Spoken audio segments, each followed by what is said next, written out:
Welcome back into Florida Live. I'm Garrett Wymer. Thanks for joining us on this Monday afternoon. Governor Ron DeSantis was in Destin earlier today, and he announced the state's longest ever red snapper season in the Gulf starting this year, including some days on Memorial Day weekend as well. He also, in his remarks, talked about efforts to try to take over management of the red snapper in the Atlantic as well. Here's what the governor had to say.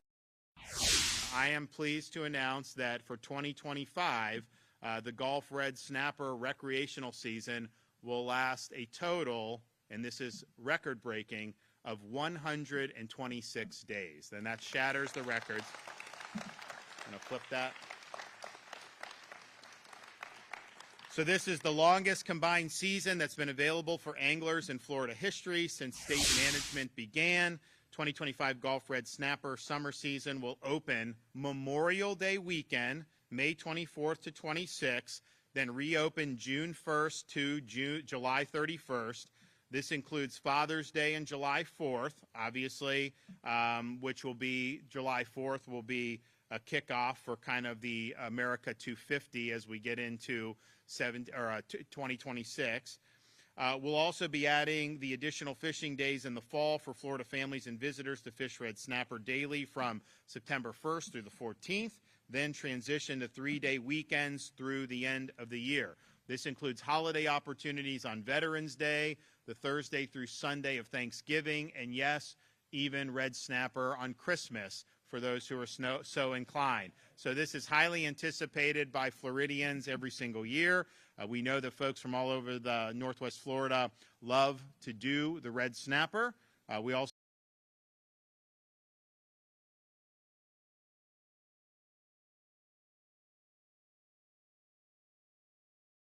You're watching Fox 35 News Plus, streaming on Fox Local.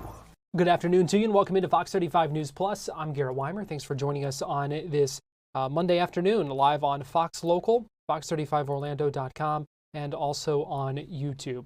It is time now for our Top 4 at 4, where we break down 4 of the big stories that we are monitoring in the Fox 35 newsroom on this Monday afternoon. And joining us for today's Top 4 at 4 is Fox 35 news anchor John Brown. John, thanks for being here. All right, yeah, it's Monday. Let's get right to it here. The Florida Highway Patrol now investigating a fatal crash. It happened early this morning near Oak Ridge High School in Orlando.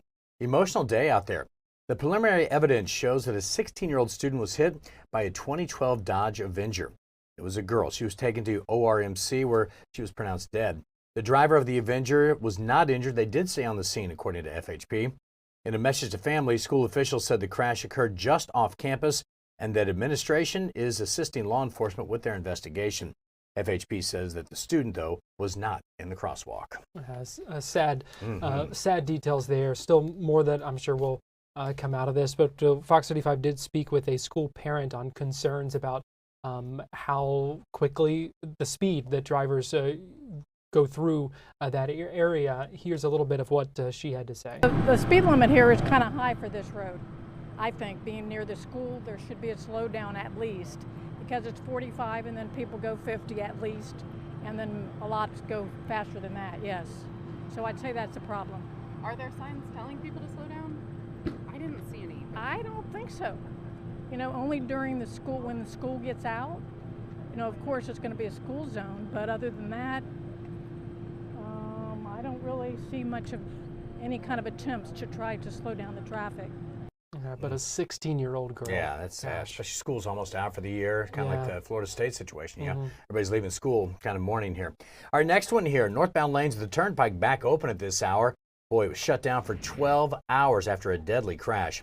Happened near Kenansville, which you've ever driven that area. The northbound lanes to that area, there is nothing out there. So rural. So people who had to be taken off the interstate there were taken a long ways out of the way. That's in far Osceola County.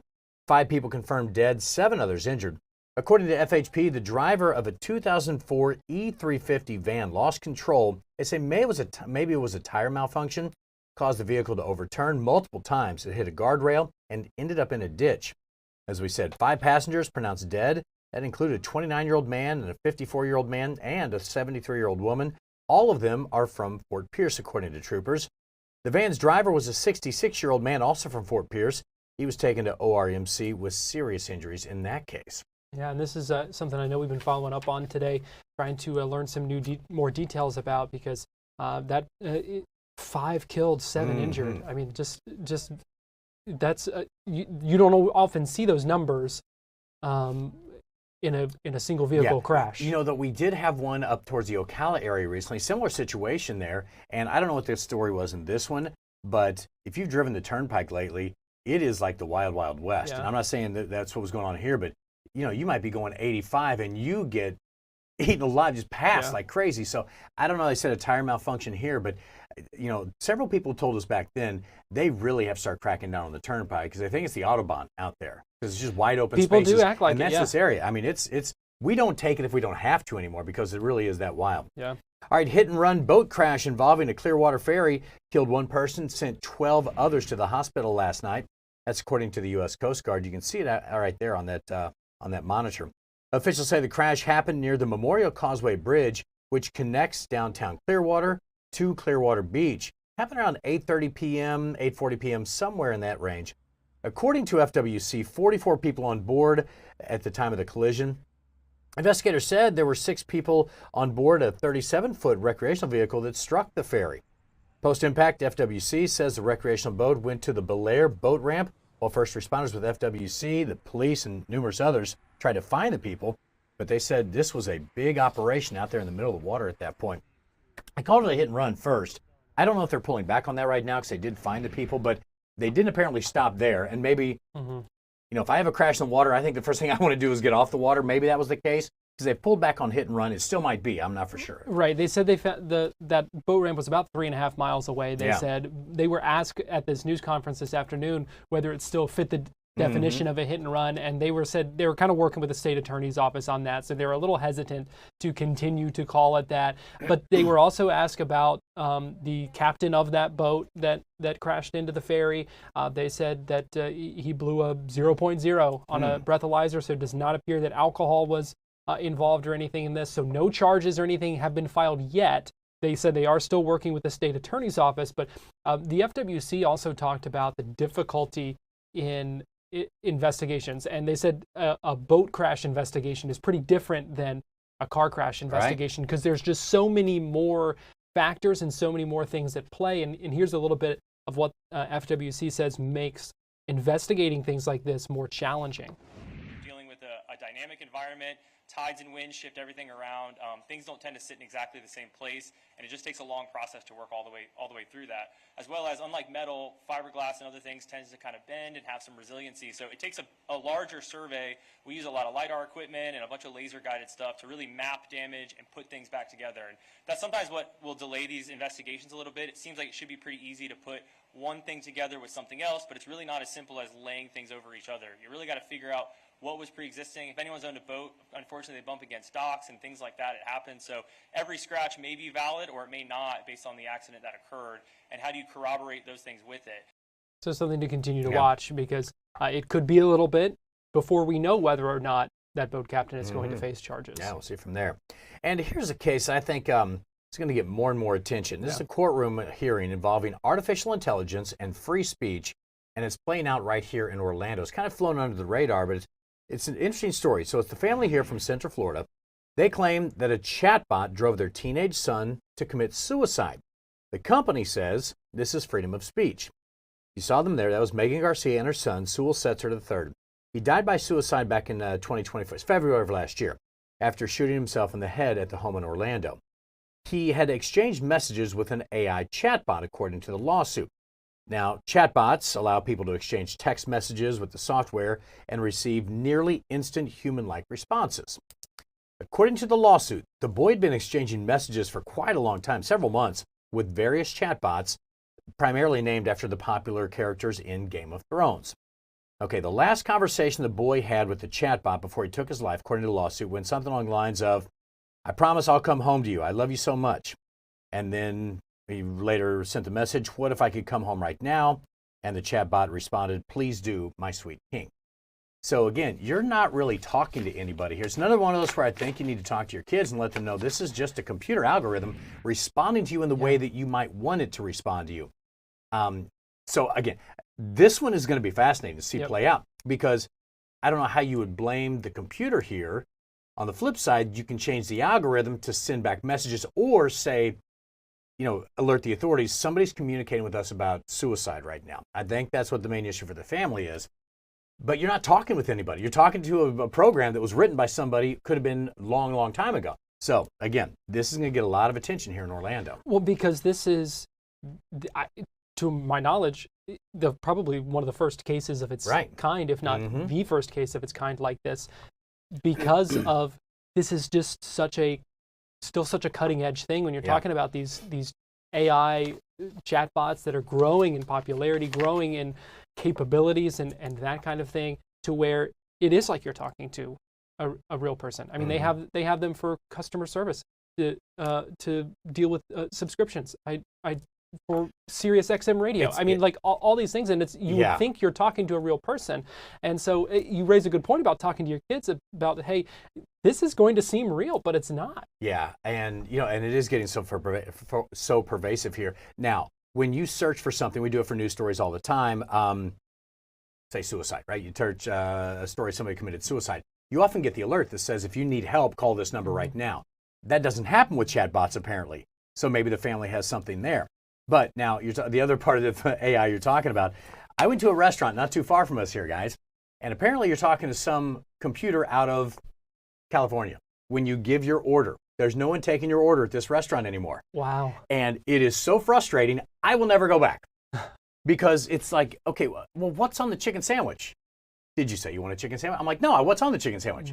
A chicken sandwich is, it has the same response you get when you're doing this. I'm like, okay, this is annoying. Just give me a chicken sandwich. I'm never coming back here again. This is awful. And but that raises another point, is that there's still a lot of flaws and a lot of things that that could still be improved to prevent problems like that or situations like this. And so to that end, we just heard from the attorney outside the courtroom talking about how this case really could set a precedent for many others. Here's a little bit of what he had to say. If the court grants the dismissal, well, one way or the other, this is not the last court that's going to evaluate this issue of first impression. I think that if we don't prevail at this level, we will look to the 11th Circuit and possibly the Supreme Court. I think the same can be said for the other side as well. It would be our hope that if we do gain the court's imprimatur to move forward, that we can assemble a factual record that can provide the reviewing courts with a good basis to rule on these issues of first impression. But make no mistake, this is an issue of first impression, and this is not the last court that's going to hear it. So quite possible, probably maybe even likely, that it could end up in front of the U.S. Supreme Court over whether AI is free speech. And all playing out right here. All right, there you have it. Well, that is today's Top 4 for John. We appreciate you. We're going to take a break here on Fox 35 News Plus, but we'll be right back.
That's one, correct? Yes. Okay. Cool. All right. So then we are getting ready to come back.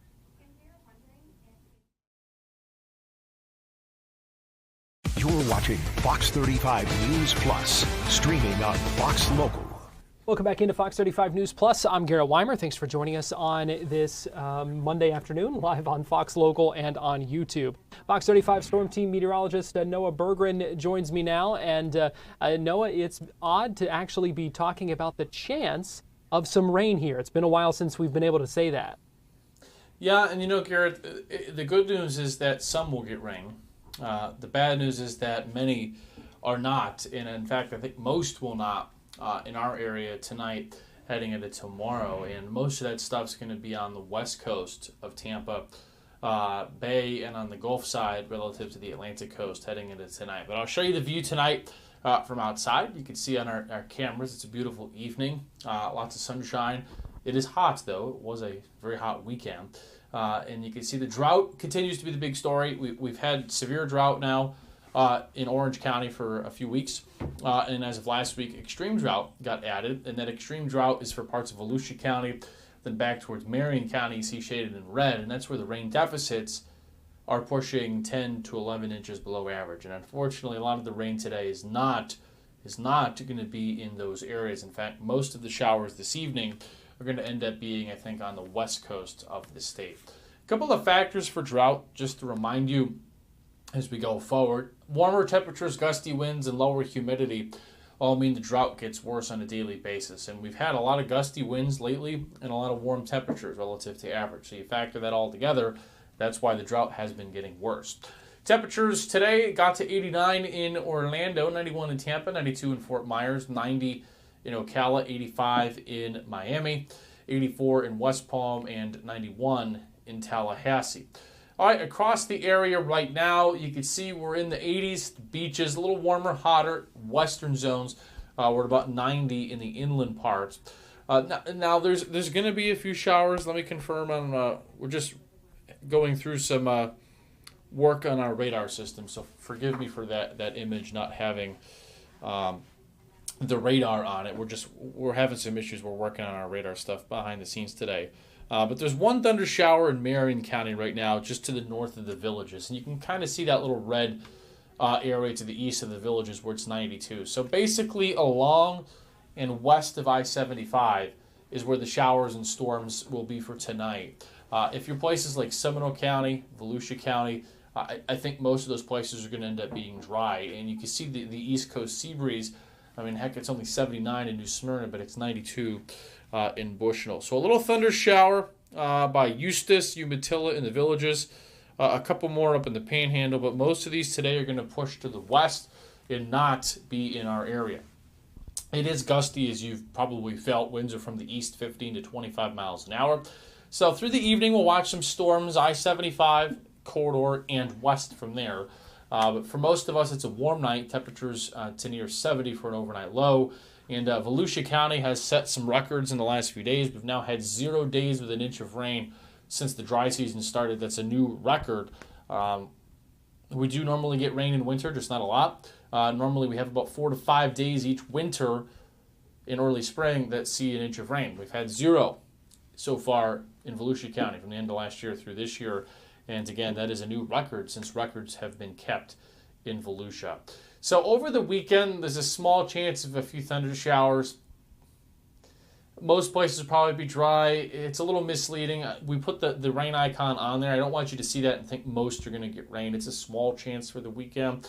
But the idea here this weekend is the temperatures are going to come down to next week, Garrett. We might actually be below average for the first time in I don't know how long. It's been a while. Check out next Monday, high of only 81. And yesterday, we had temperatures in the mid-90s. So some changes ahead. We'll watch some thunder showers tonight, but most will not see it. The drought's going to get a lot worse before it gets better. And then next week, the headline will be lower temperatures, maybe just near 80 for a few days heading into early next week. All right, a lot to watch there. Fox 35 Storm Team meteorologist Noah Berggren. We appreciate you joining us here on Fox 35 News Plus. Thank you, sir. We're going to take a break, and we'll be right back.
watching Fox 35 News Plus, streaming on Fox Local.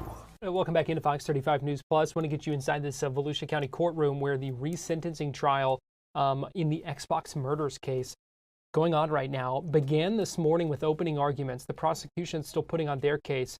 Testifying right now is a former Volusia County investigator talking about some of the evidence from the scene. This happened again back in August of 2004, 21 years ago, just about. Troy Victorino and Jerron Hunter convicted of killing 6 people and a dog.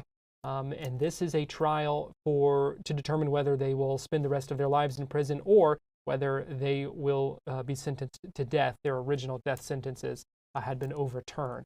Let's go ahead and listen in, take you inside the courtroom in Volusia County. Of items of footwear. I also had additional training, through different entities such as the Federal Bureau of Investigation, the Florida Department of Law Enforcement, the Florida Division of the International Association for Identification, the International Association for Identification, and numerous other training entities. And have you previously testified in court in the field of footwear print identification? Yes. Fair to say many times? More than 30 times. Can you tell the jury what a footwear impression is? A footwear impression is the reproduction of the bottom or the sole of an item of footwear, such as a shoe, a boot, or a sandal, onto a surface that it comes into contact with. A footwear impression can be a 2-dimensional impression or a 3-dimensional impression. A 2-dimensional impression is one that is on a flat surface, such as a tile, glass, or paper, or cloth. And it's caused only a length and width. It's a complete one surface. A 3-dimensional impression is one that is actually impressed into a surface, such as clay, dirt, or sand, and it will have length, width, and depth. What is the scientific method for the analysis and comparison of footwear impressions? It's called ACE-V, ACE-V, which stands for Analysis, Comparison, Evaluation, and Verification. The analysis portion is where I examine the item of evidence that has been submitted to determine if there is a footwear impression on that item, and is it have enough sufficient quality and quantity to do a comparison. A comparison is the next step. The C stands for comparison. The comparison process is where I look at the impression that was on the evidence or photographs of that impression with the items of footwear that are submitted and test impressions that have been made of that item, and to determine if there is enough sufficient information there to determine whether there is similarity or no similarities between the item of impression of evidence and the item that was submitted. Then evaluation stage is the process of looking at all the data that I have gathered during the comparison process to make a conclusion. These conclusions can range from an identification or was made by that particular item of footwear, a most likely made by, a could have been made by, similar, and an elimination or could not have. So those are the different levels of conclusions you might have when you're comparing an item of footwear to an impression. Yes, and then the last stage of the ACE-V process is verification, the V. Verification is a peer review by another qualified footwear examiner for accuracy. So the Xbox murders resentencing trial continues in Volusia County, hearing her talk about this former investigator talk about some of the footwear impressions and other evidence as well, talking through the process for that on crime scenes. So we're going to take a break here on Fox 35 News Plus, but when we come back, we're going to talk more about this lawsuit against in the AI case here in Orlando. So keep it right here on Fox Local and on YouTube.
You're watching Fox 35 News Plus, streaming on Fox Local.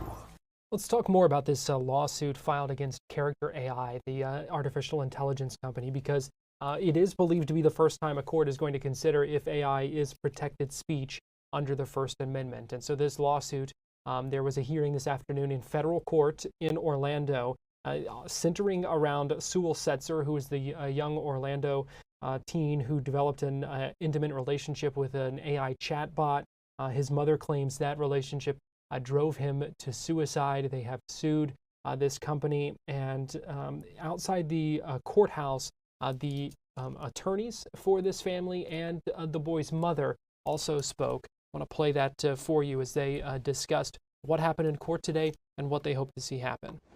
What I'll say is that I think the judge received our arguments well. We are hopeful that she will rule in our favor, and truly that I was quite surprised that the defendants in this case took such an absolutist position that the First Amendment protects them and any products they create, no matter how defective, no matter how harmful, under any circumstance. And that is a position that is untenable, not just for our client, but for the future of this country. We need to have guardrails on generative AI, particularly as it rapidly develops in our society, and it engages many of our most vulnerable users, including our children and other vulnerable demographics. So I am hopeful, and we'll see what happens with the court. The challenges were many.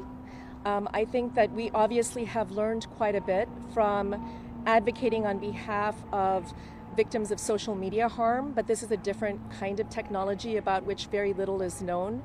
And there is a push at every level, political, legislative, industry-wide, to really keep AI free of any sort of regulation or constraint. And so for that reason, there's a lot of opacity. There's a lot we don't know about how these technologies are developed, the relationships between different companies in developing these technologies. And so I think that was the primary challenge, is just we scoured the public domain for all the information we could find, and I think put in quite a bit, because the complaint is over 100 pages. But there's a lot that we still don't know. And so what this motion represents for us is the ability to live to see another day. If the judge denies their motions to dismiss, we then get to go to discovery, which is when we have the right to ask them for information, and that will help reduce some of this asymmetry of information where they hold all the information and we're seeking to gain it. And so that's my hope, is that we can get to discovery, we can get that information, we can actually understand what happened and what continues to happen in the industry. How would you respond to their lawyers saying, you know, the relief that you guys are seeking would impact the free speech and expression of adult users on the platform? That was their big argument. I don't think that there's anything to substantiate that as a categorical statement.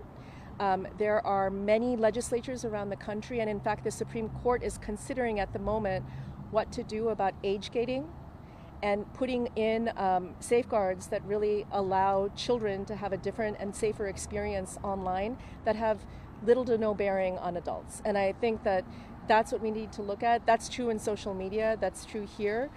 So as a categorical statement that adults would be burdened, that millions of users would be burdened, these are statements that they made during the course of the hearing that are not substantiated. And to your point, AI is not a human, so therefore it doesn't have free speech. That's our contention. Yeah. Orlando and a stone's throw away from here that way. I had Soul. He was born and raised here his entire life. You know, this is hopefully, depending on what the judge does going forward, if this case is allowed to move forward, we're going to be fighting this case out here at in our federal courthouse here. And you know, I wish I didn't have to be here. I keep saying this. You know, I wish I didn't have an occasion to have to come to court as a plaintiff. But I'm grateful that my lawyers are here with me, and they've made like some substantial arguments, and I'm grateful for the time that the judge allowed us to present those arguments today. I don't know if anybody has any questions. How hard is it to be in the courtroom to talk about your son's death? I mean, this has got to be. Well, I didn't have to say anything today. It was oral arguments by both sides. Right, but it's difficult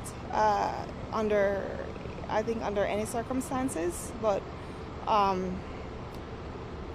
it's going to be necessary if this case is allowed to move forward in the weeks and months to come, to be able to do that and to be able to really help other people understand, and also the court understand, and eventually a jury understand what the harms are here, and that they're substantial, and my child's gone. How have the last few months been for you, and how do you want your son to be remembered? How do you remember him? The last 3 months have been nightmarish, but I think that what I'm doing here by filing this lawsuit and by trying to advance this litigation, I think that that is a, you know, for better or worse, that's going to be a part of his legacy moving forward. You know, the fact that he died and because of a defective product is going to be a part of his legacy moving forward. But I'm hoping that through some of the litigation here and obviously some of the advocacy that I've been doing, that this part of his legacy will also be that other families don't have to face this kind of danger moving forward with products. Yeah, what were your thoughts when you're listening to your defendant's attorneys? They're doing their job. They're advancing their causes for their clients. You know, I'm just like I keep saying, I'm probably just a little person in Orlando, Florida. And this is one of so many cases that these defendants and lawyers move through, and that's okay. I don't take that personally, but it is a little bit heartbreaking just sitting in there, because it's a real thing for me. You know, it's not just theory, and it's not whether or not, you know, these arguments can move forward, or whether or not under existing case law, you know, we can dismiss a case like this. It's personal for me, and that's just by virtue of me being his mom.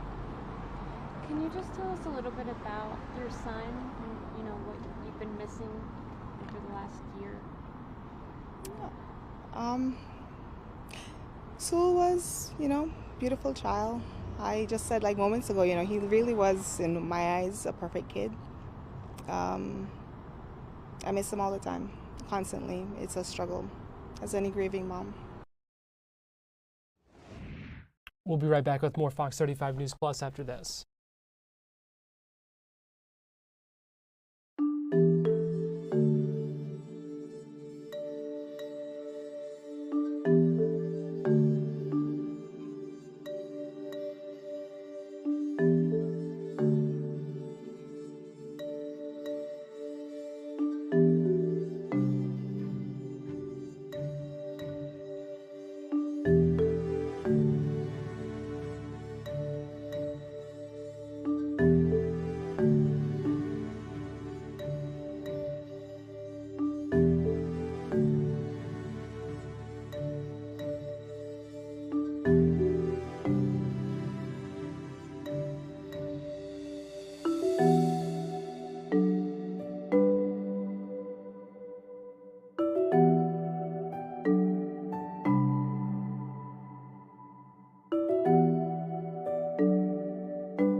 You're watching Fox 35 News Plus, streaming on Fox Local.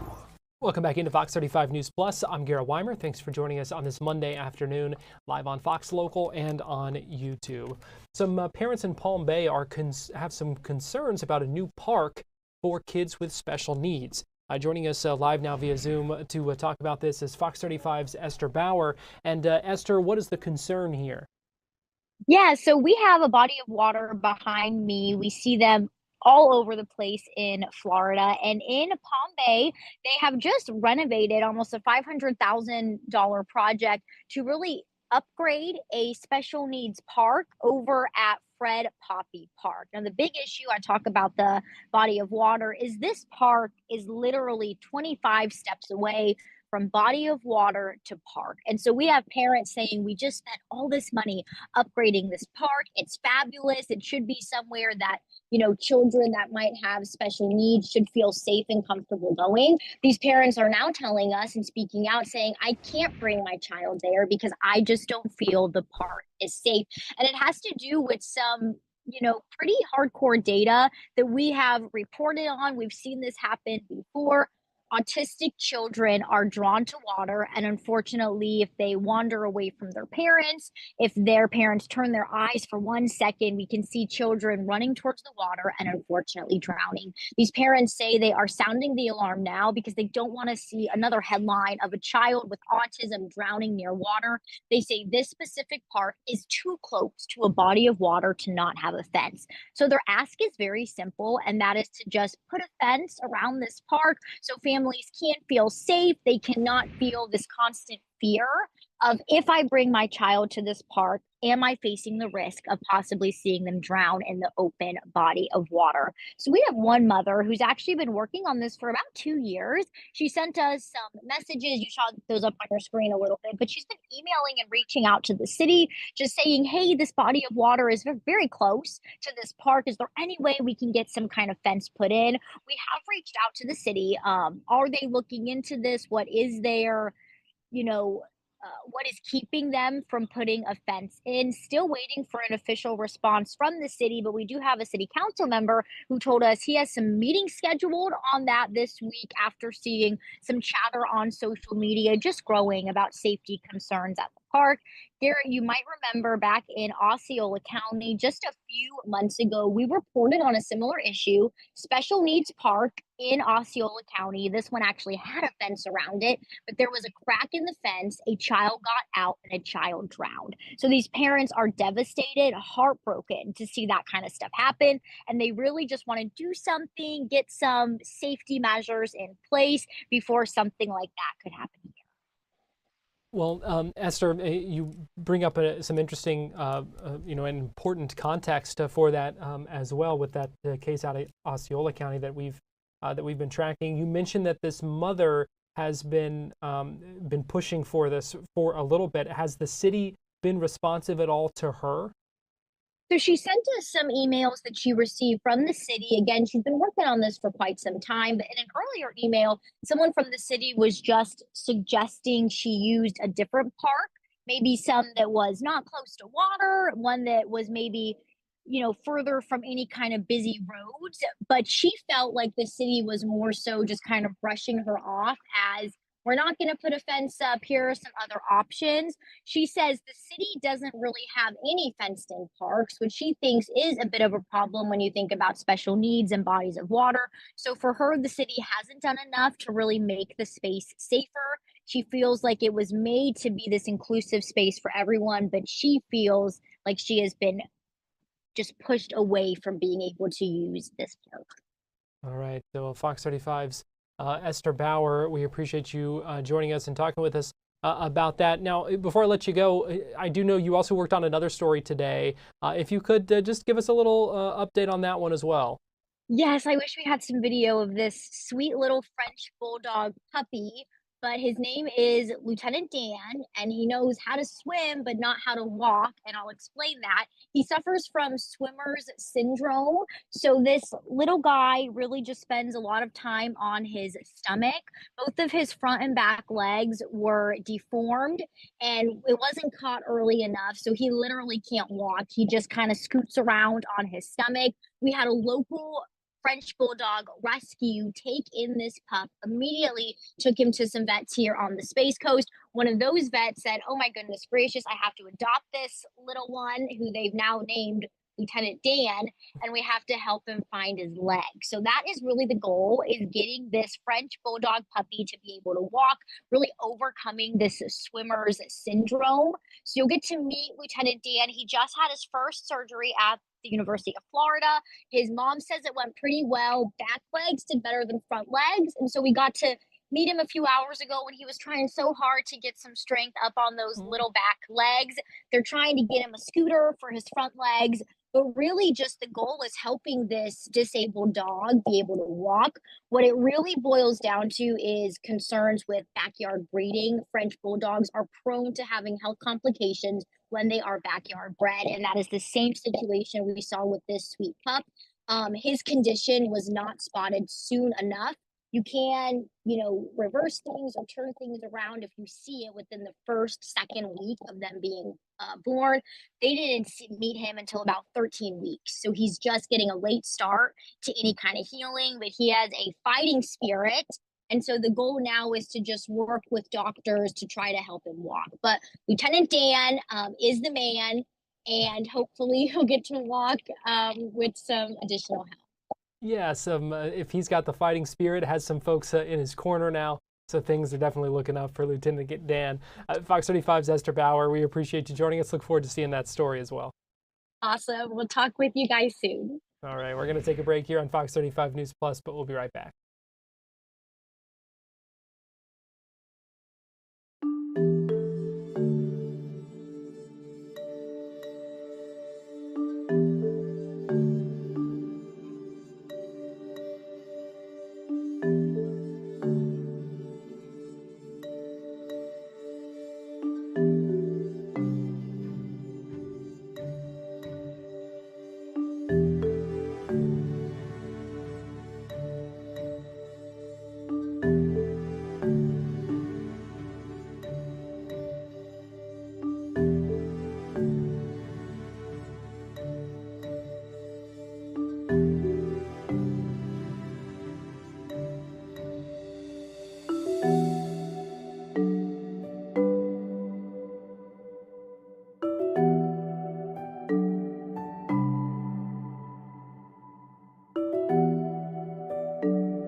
watching Fox 35 News Plus, streaming on Fox Local. Live look right now outside the Casella Center in Miami, where the Heat are fighting to keep their season alive tonight. They are down 3-0 to the Cleveland Cavs and host Game 4 tonight with continuing the postseason on the line. We heard from some of the team's stars, including Bam Adebayo and Tyler Hero, two UK stars as well, and head coach Erik Spoelstra, who spoke yesterday at practice ahead of tonight's big game. Obviously, you don't want to get swept. So for us, it's just going game by game. Tomorrow, we try to get this game, and then we see what happens after that. But yeah, definitely being up 3-0 and somebody coming back and making it a Game 7, it definitely can happen. I know their offense obviously has been good all year. What needs to be better? Maybe ball them a little bit and take them off. Shrinking the floor. That's one thing we really got to understand. I mean, they're a great three-point shooting team, but understand we still got to shrink. We got to shrink the floor. And then obviously, every once in a while, when it gets to 6-7 seconds, you got to play one-on-one basketball and get a stop. Spo was pretty emphatic yesterday about wanting to get you, Tyler, and Wiggs better spots, was the way he put it. Where do you want to be getting the ball against this Cleveland team? What spots on the floor are you guys not exploiting that can be taken advantage of? I don't think it's necessarily getting to a spot. I think it's more so just seeing open space. And obviously you can manipulate that any way you can, but certain situations where we get caught in the corner, there's no spacing in the corner. You got the baseline and obviously the corner, and you got over shrink. So it's basically just getting us in open space, not really getting us to spots. Do you feel, with the way they're being physical with Tyler and all the guys are kind of loading his way, do you feel a certain responsibility to help free him up? It's what you usually do, but specifically with Tyler in this series. Yeah. Obviously, let's not forget this guy is an all-star. We want him to get the ball. We want him to be who he is. So that's on all of us, coaches included, for us to get him open and get him in space. Yeah, right now we're worried about winning one game opposed to getting to a Game 7. We just want to win one game and then, obviously win another one after that, but just take it one game at a time. There's definitely a path to it. We know it won't be easy. Just got to clean some things up, and we'll, look hopefully a lot better than we did last night tomorrow. And, that's our path to 7 is winning one at home and then obviously going to get one in Cleveland. How much the last 24 hours was spent just watching film from that series game, regarding you, and what did you notice maybe what they did to take you out of it? Everyone's seen it. It's face guard, forcing everything down into the paint area, picking me up right when the ball goes through the net. They picking me up, but I like it. I like it a lot, actually. Is there a way you can use all of that against them? Really, yeah. That's why I like it. It should be it's really not a good defense to play. As long as we can expose it, in which we can, there's ways to do it. And that's what we kind of worked on today, and just figuring out different ways to kind of loosen up their defense a little bit, but also understanding what they're doing and how we can expose that without really doing too much. How precise is the timing? Because even when you are getting catches with some space, they're rotating guys over and loading. So is this split-second timing for a lot of the right reads? I think also just being able to, a lot of times I was just running down the court and not catching the ball and bringing it up. Sometimes bringing it up would be beneficial for us so that I get the ball with more time on the shot clock opposed to catching it with 5 seconds on the shot clock after I already worked 10 seconds to try to get open. So, and then some of it too is going to be, just me making the right play. And this series, obviously, they're trying to shut off my scoring. So trying to make plays for my teammates and just being okay with that. Today, this is our third elimination game that we've played in 10 days. So we just went to work, working on solutions. We put ourselves out there to be in this series. We wanted to be in this series. We fought to be in this series. And this is what happens, with competition. They're a good team, and this game can be humbling. We haven't found a way to get a win right now, so we just went right to work, to try to find solutions to be better, for each other tomorrow. We all have fought so damn hard to be in these playoffs. The last 6 weeks, I've seen a group just come together, and we've come too far, to change our approach, our mindset, the competitive spirit. We'll focus on tomorrow night and solutions and being better to get a win. You were pretty emphatic yesterday about trying to find better spots for three guys.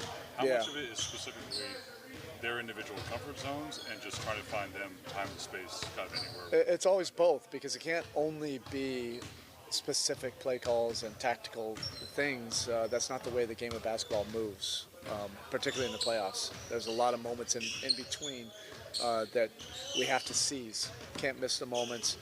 We have to be efficient in those random situations. But our spacing and how we attack, that has to be consistent.